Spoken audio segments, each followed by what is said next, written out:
भगवत प्रेमियों, आज आपको इस वीडियो में बताने वाले हैं कि मनुष्य कैसे संसार में उलझता है, ये जीव आत्मा कैसे भटकती है और 84 लाख योनियों में हम लोग कैसे चले जाते हैं। आज आप इस वीडियो में जानेंगे। तो आपसे निवेदन है कि वीडियो को ज़्यादा से ज़्यादा शेयर करें, ताकि ये जो वीडियो मैं बना रहा हूँ, जो मैं ज्ञान आपको बता रहा हूँ, ये और भाई बहन हैं उन तक पहुँच जाए, ताकि वो अच्छे सत्कर्म करें और 84 लाख योनियों में जाने से बचें।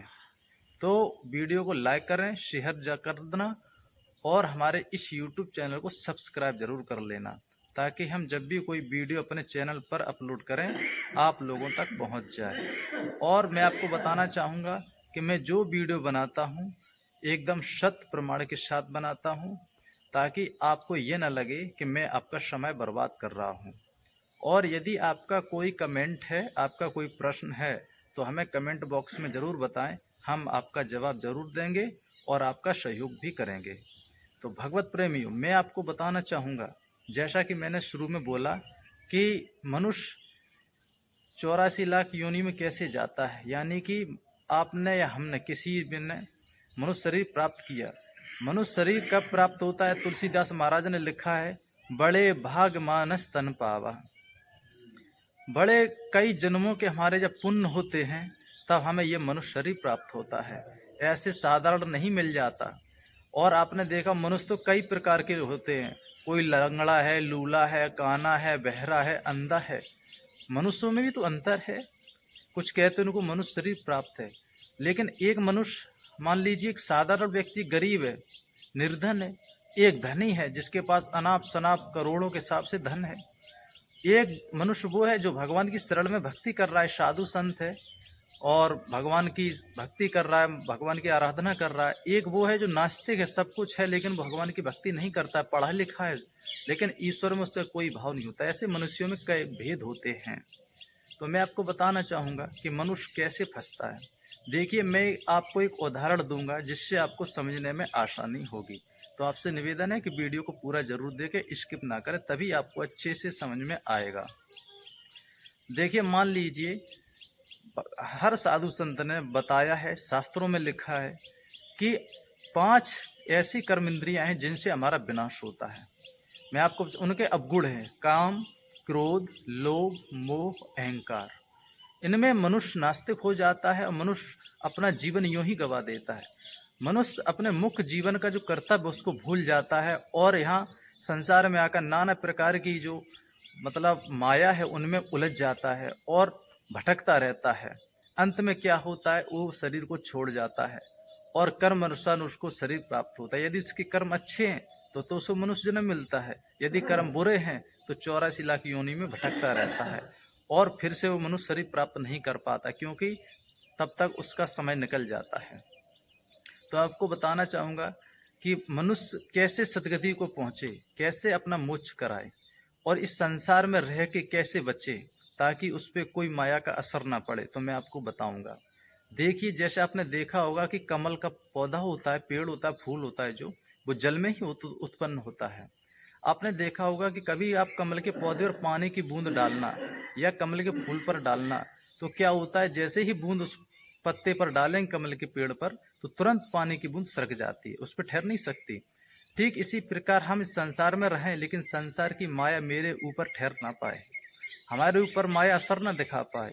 ये कब होता है? जब हमें कोई अच्छा सद्गुरु मिलता है, पूर्ण संत मिलता है, जिससे हम गुरु दीक्षा लेते हैं। तो मैं आपको बताना चाहूँगा कि आपको पहले तो संत, ऐसा संत ढूंढिए जो पूर्ण हो, जो शास्त्रों का अध्ययन किया हो, शास्त्रों का ज्ञान हो। ठीक है, ऐसे संत से आप नाम दीक्षा लें, गुरु दीक्षा लें, उसके बाद आप भक्ति करें। बिना गुरु के भक्ति सफल नहीं हो सकती। लिखा है कि गुरुबिन माला फेरते, गुरुबिन देते दान, दोनों ही निष्फल हैं चाहे पूछो वेद पुराण।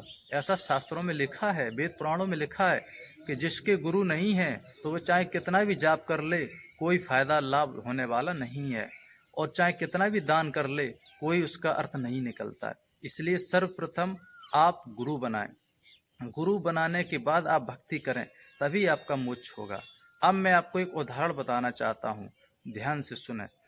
एक गुरु जो है, गुरु को आप एक डॉक्टर मान लीजिए, वैद्य मानिए, और जो गुरु मंत्र होता है, जो हमारे गुरु हमको मंत्र देते हैं, वो औषधि मान लीजिए दवाई, ठीक है। और जो बीमारी या बुखार है, बुखार आप समझिए जन्म मृत्यु है, जरा मरण है, ये बुखार है, बीमारी है। हमें इससे छूटना है, तो इससे हम छूटेंगे तो कैसे? तो देखिए, और जो परहेज है ना हमारे, ये 5 परहेज हैं: काम, क्रोध, लोभ, मोह, अहंकार। हमें इनका परहेज करना पड़ता है। यदि हम परहेज नहीं करेंगे तो हमारी बीमारी नहीं छूटेगी, बीमारी खत्म नहीं होगी, यानी कि जन्म मरण का जो रोग है वो नहीं खत्म होगा। तो बताना चाहूँगा, जैसे डॉक्टर होते हैं, कहते हैं कि मैं आपको ये दवाई दे रहा हूँ, आपको बहुत तेज बुखार है और आप ये दवाई खाएं और ये परहेज करें।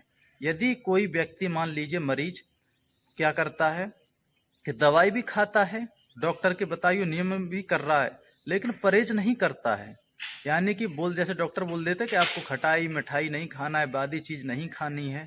और तो हम लोग क्या करते, कुछ ऐसे मरीज होते हैं कि वो मतलब मिठाई भी खाते हैं, खटाई भी खाते हैं, बादी चीज़ भी खाते हैं, और डॉक्टर के पास कहते हैं कि डॉक्टर साहब मैंने आपकी दवाई ली, मुझे कोई आराम नहीं है। तो आप बताइए इसमें गलती किसकी, डॉक्टर की या मरीज की? तो कोई भी साधारण मनुष्य बता देगा कि गलती मरीज की है, डॉक्टर की नहीं, क्योंकि डॉक्टर ने कहा है कि आपको परहेज करना है। यदि आप परहेज नहीं करेंगे तो आपका रोग है वो नहीं कटेगा, यानी कि आप रोग मुक्त नहीं हो पाएंगे। ठीक इसी प्रकार है अपना जरा और मरण।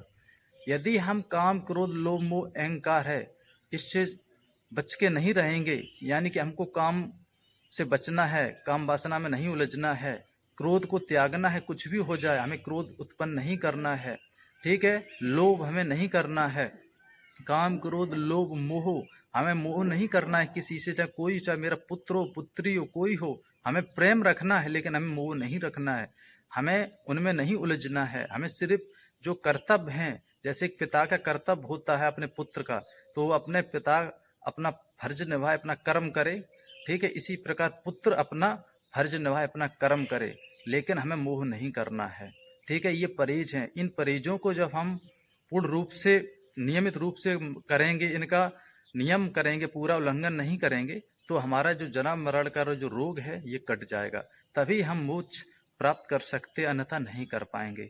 अब मान लीजिए कि मैं भक्ति भी कर रहा हूँ और परहेज नहीं कर रहा हूँ, तो फिर कोई भक्ति का मतलब नहीं निकलता। इसलिए हमें परहेज करना है, तभी जरा मरण से बच पाएंगे, तभी हमारी मुक्ति होगी। तो भगवत प्रेमी, ये था वीडियो कि मनुष्य कैसे जरा मरण से छूटे, तो मैंने आपको बताया। यदि फिर भी आपका कोई कमेंट है तो हमें कमेंट में बताएं, हम आपकी मदद जरूर करेंगे। जय श्री कृष्ण।